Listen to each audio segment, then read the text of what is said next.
how many things you guys have tried to get the last 4 minutes going, and what options are left? Well, you keep trying. We've tried a lot, and we'll keep chipping away. I think a big part of it this game was just we fouled a lot against Mizzou, and that was a big reason why we lost that last four up there. But you just keep chipping away. We're close. You keep saying you're close, but it's just little things that keep happening like that. Like you can't have 4 fouls and 5 fouls when they're in the bonus in the last 5 minutes, and then 3 turnovers. That's no matter who you are, that's going to come back and bite you. So it's just something we keep working on and we keep attacking it. And Coach Cal has mentioned that you guys, it would be better if you had a go-to guy, somebody that, a star, for lack of a better word. How much of a hindrance is that for any team not to have that go-to guy? Well, it's something that is always it's a security blanket. When you can go to somebody and you can throw them the ball or kind of spread the floor and let them drive, create, get fouled, especially like you were saying in the last 4 minutes of the game, that's really when it's the biggest. So, ours right now it's a game-by-game thing. It may be Olivier one game when he's got it going. It may be Davion when he's making jump shots, or in a few games it may be Keon. So it's kind of a field thing. I think that's kind of what Coach Kyle was saying. We just don't have that one definite that we know we can go to, but depending on how that game's going, that person could be anybody. Ken Spencer, you're next, and then John Hill after him. Jay, these last 4 minutes, these, handful of games, it just doesn't seem like anything goes right for you guys during that stretch. Is it as simple as maybe making a bucket or two and just kind of getting that confidence going the other way? It's that simple. I wish I had a more educated answer for you, but it is that simple, or it's as simple as what Mizzou did, is just being able to get fouled and make free throws. It just changes the pressure, it changes the momentum of the game. And, you have to have a little bit of luck. Some of those shots that you get at the end of the shot clock that is a somewhat clean look, you just need one of those to go in. And I think that's just been a big thing the whole year. And, watching other games is something you see, especially, with younger teams, that is just it's a problem on both ends. John Hill, go ahead. Jay, what exactly makes Coach Barnes such a successful coach at his programs everywhere he's been, and then just what are your emotions going against him this week, given your relationship? He's like you said, he's one of the very best coaches, and I think the one thing about him, and it's something that's very similar with Coach Cal, is that they hold you to a high level of accountability within the program, on the court, and what you're doing. And I think that's the first thing, especially when dealing with young kids who are 18 to 22. You have to have a certain level and hold them to a level of accountability. And I think they both do a good job. And I think, with Coach Barnes, it just goes to show how good a coach he is. Just the programs at Clemson, Texas, at Tennessee, what he's doing now. It just goes to show that the proof is in the pudding. And I'm excited to see him. He's one of the few people I still talked to. I talked to him last when everything came out with him and the COVID stuff, and he's actually a person I called when I was asking about making this transition. So, he's somebody who's close to me and gave me my start in coaching. Jerry Tippner, coming back to you.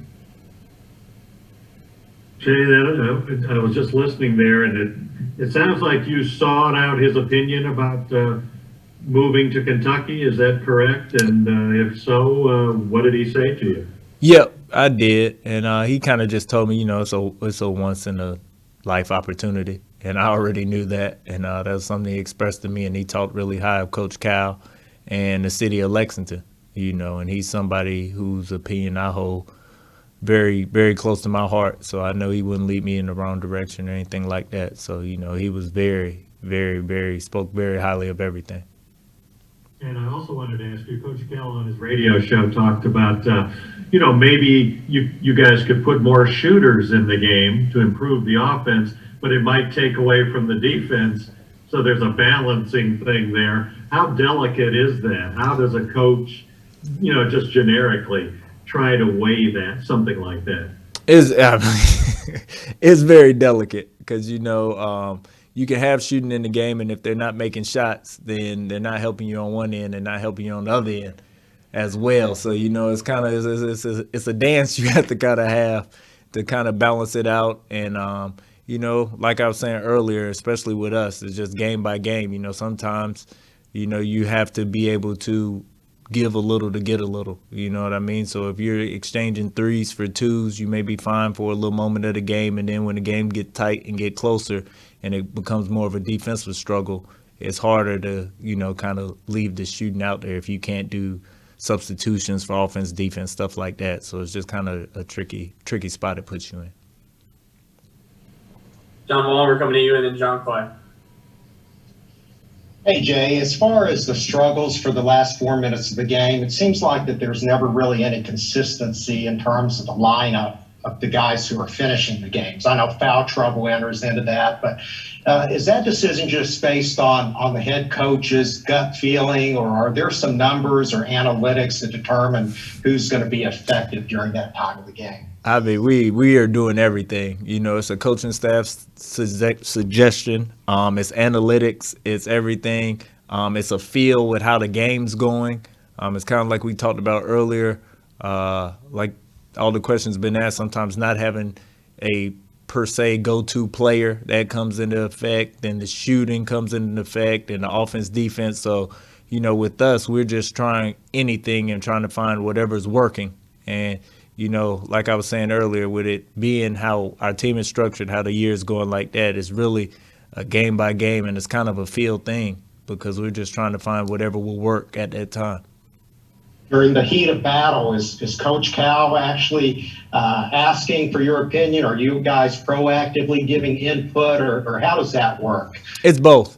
It's both. He's asking for our opinion, and we'll give him our suggestions as well. Ultimately, he's the head coach. He's going to make the decision, but he does do a good job of at least including us and asking us what we think and what we think we should do, who should be in, matchup, stuff like that. So I will say it's a collective thing.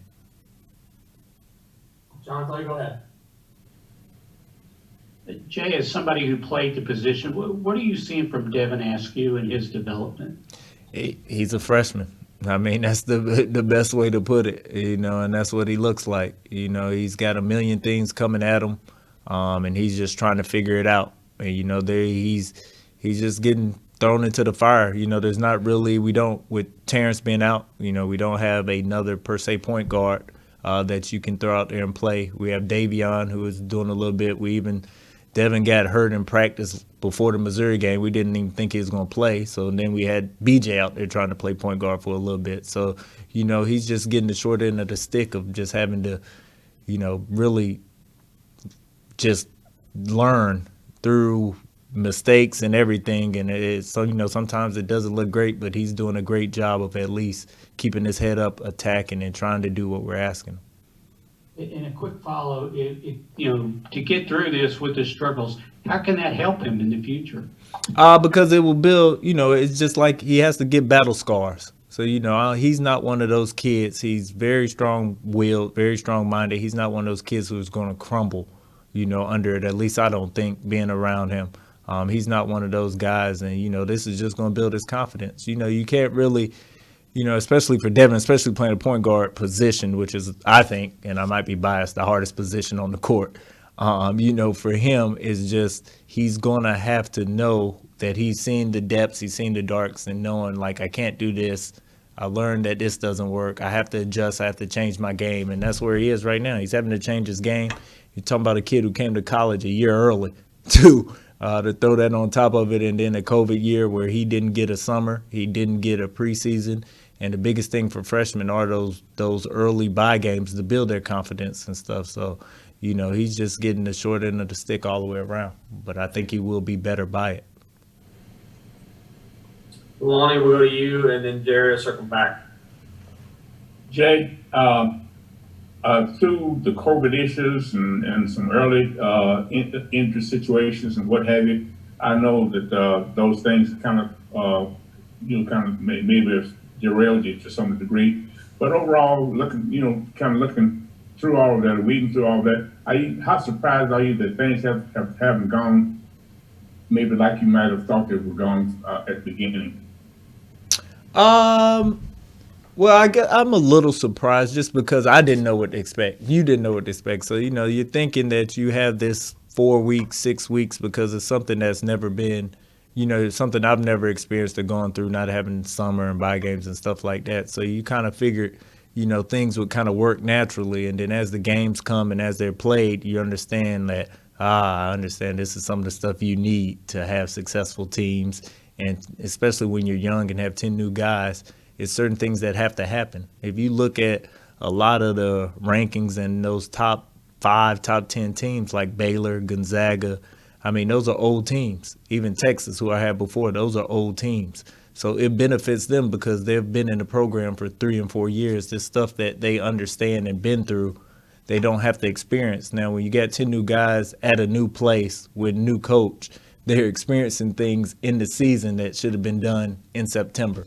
So I think that's what I didn't account for is that kind of gap, that kind of mesh, and I think that's why your best teams in college basketball are older this year. And it's not as much, they might not be the most talented team, but they are the best team because they have some type of continuity. Gary, back to you. Yeah, you mentioned you guys taking a look at BJ at point guard. How did he look? Well, it was a spur of the moment type thing, so it wasn't something, that he was expecting. Nobody's expecting it, so it just kind of happened. And you're always excited as a player when you get to have the ball in your hands more. So I think that was his first initial thought. And then some of the pressures would come in and having to make the right plays and do things like that. Then you're like, okay, I understand. I'll go back over here on the wing. So it was kind of like that. But, it's something that, we had to be ready for. And Tennessee's defense is highly rated. Right. What makes it effective? What do they bring? What's the challenge there? One thing is, like all Coach Barnes' team, they play extremely hard, and they really focus on defense. And then they have probably one of the best defenders in the country in the big kid Pons. He does a good job, and they have, big size with their guards and athleticism. And, you can just tell that it's something they take pride in. And I think that's the one thing you got to kind of figure out how you can attack them and what you can do to kind of expose some of this stuff. But it's not easy. They do it. They're really good defensively. And I think that early on that was their calling card. And they kind of started to try to figure that out again. All right, guys, last call here for Jay. All right, Jay, thank you so much for joining us. Guys, give us a little bit and we'll get the